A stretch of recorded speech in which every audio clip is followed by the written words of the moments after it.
Ian, this is interesting to see this machine because I've seen many Okuma LB lathes and turning centres in the field, but they've been a lot older than this, which is a good thing because it shows that they last. Yes, certainly. I mean, this is the LB3000 lathe. It's the sixth generation of what was the LB15, of which there were approximately over 15,000 machines put in worldwide.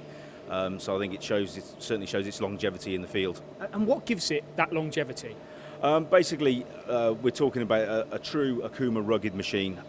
Again, box slideways all over, very compact, high rigidity. And what about things like your spindle turning power? Is that a factor as well? 22 kilowatt spindle power. And the reliability of those spindles? Well, reliability really comes through the fact that it's a Prex motor, which again is an Okuma designed technology that we use, which is basically, it's a magnetic motor, so low compact, low mass, low inertia, and a lot less things to go wrong with it. That's one of the biggest bugbears for engineers as well. They buy a machine and maybe a couple of years, 3, or however many it might be, the spindle goes down and it's quite costly to change. Certainly, and because there's no windings in these type of motors, we've got it on the headstock and also in the turret in the M function on the machine. We get hardly any machine motor changes.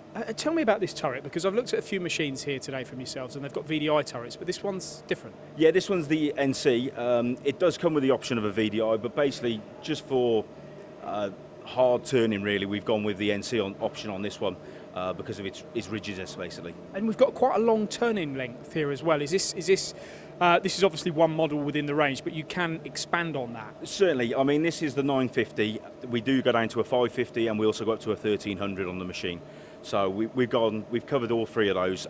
There are 66 variations of the machine as well in the field. So this machine is the 3000. We've got the 2000, the 2500, and the 4000 as well. So you've got 66 variations of machines. So there wouldn't be a machinist out there when they were looking for a machine that shouldn't be looking at one of those 66, should there? No, certainly. I mean, this machine, it's for single one-off parts, or we can go full production, fully automated. So we've got the M, the Y, and the sub-spindle as well. Now, it is interesting because Okuma, you're right to say you've sold a lot of thousands of these machines worldwide, but sometimes in the UK there might be a perception, quite correctly, that they are such premium quality that they might be out of reach when it comes to affordability, but that's not true, is it? No, certainly not. This machine is very competitively priced against some of the competitors at this end of the field. We've certainly put several machines in recently into my area, and hopefully we're going to put several more in over the coming few months. And the control that you've got here, this is your own control as well? This is, as like everything on an Okuma, it's Okuma's own OSP L300L control.